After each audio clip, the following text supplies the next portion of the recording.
Number 1. Zodiac, 2007. Anyone with a passing interest in true crime is familiar with the Zodiac killer, who terrorized San Francisco with a string of still unsolved murders in the 1960s. But David Fincher's chilling masterpiece is less about the slayings, though he reenacts several of them in unnerving detail, than the rabbit hole the killer opened up with the maddening puzzles and coded messages he disseminated through the press. The case fully consumed political cartoonist Robert Graysmith, played by Jake Gyllenhaal, whose decades-long obsession with uncovering the Zodiac's identity cost him his marriage. Given how, every few years, some new theory arises about who committed the killings, he's clearly far from the only one. Number 2. The Amityville Horror, 1979. Driven by a marketing campaign playing up its supposedly truthful bona fides, this haunted house tale became a significant left-field success during the the exorcist horror boom of the late 70s. Based on the book by Jay Anson, it depicts the supernatural harassment experienced by the Lutz family upon moving into an old house in Long Island that had previously been the site of a grisly mass murder. Of course, critics have long dismissed Anson's book as a hoax, but that didn't stop the movie from becoming a horror classic, spinning off numerous lesser sequels and inspiring a 2005 remake from Michael Bay. Number 3. The Conjuring, 2013. Ed and Lorraine Warren were semi-famous paranormal investigators before director James Wan decided to turn their most well-known case into a throwback haunted house movie and made them perhaps the most famous ghost hunters in the world. Who else in their field can claim to have inspired the most successful horror franchise of all time?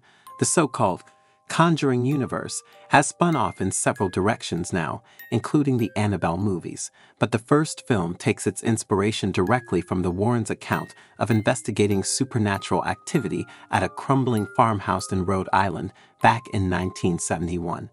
It gleefully mashes up numerous classic horror tropes, including many jump scares, and proved that Wan, previously known for the torture porn saw franchise, could conjure up more than just nausea.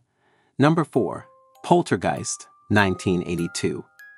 3 years after the Amityville Horror, director Tobe Hooper effectively Spielbergized the modern haunted house movie, with an assist from Steven Spielberg himself, who produced and possibly, maybe ghost-directed some of it, turning in a horror classic. And like Amityville, it takes inspiration from an actual haunting. In the 1950s, the curious case of the Herman house in suburban Long Island became a national media story after the family brought in a paranormal investigator to diagnose unusual activity, such as randomly popping bottles and objects moving on their own.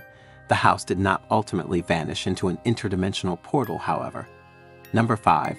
Compliance, 2012.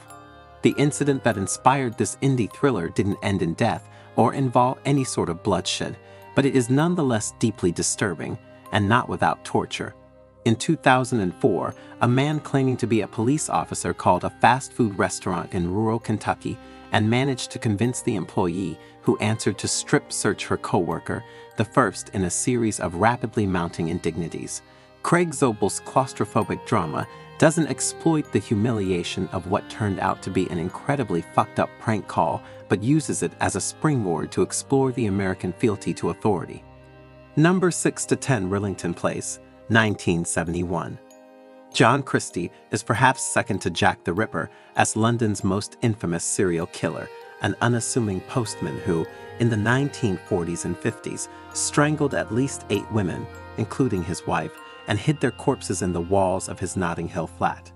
Richard Fleischer's account of his killing spree is an underseen gem of the true crime genre, featuring a truly chilling lead performance from Richard Attenborough, which the actor claimed haunted him for a long while afterward. Number 7. Open Water, 2003. It's one of those scenarios your subconscious always seems to generate just as you're moments away from drifting off to sleep. Wouldn't it absolutely suck to go scuba diving and end up stranded in the middle of the ocean? Americans Tom and Eileen Lonergan lived that nightmare in 1998, when the boat taking tourists out to explore the Great Barrier Reef accidentally departed without them. Whoops! How long they actually lived is unclear. Their bodies were never found. But filmmaker Chris Kentis has an idea of what happened to them, and it involves a horde of hungry sharks. Watching a helpless couple on the verge of becoming bobbing meat snacks doesn't sound like much of a movie premise, but Kentis, who shot in the actual ocean using real-live sharks, lends the incident a severely anxious realism that keeps your stomach sufficiently tight for 80 minutes. If you found this video informative and thought-provoking, don't forget to hit the like button and subscribe to our channel.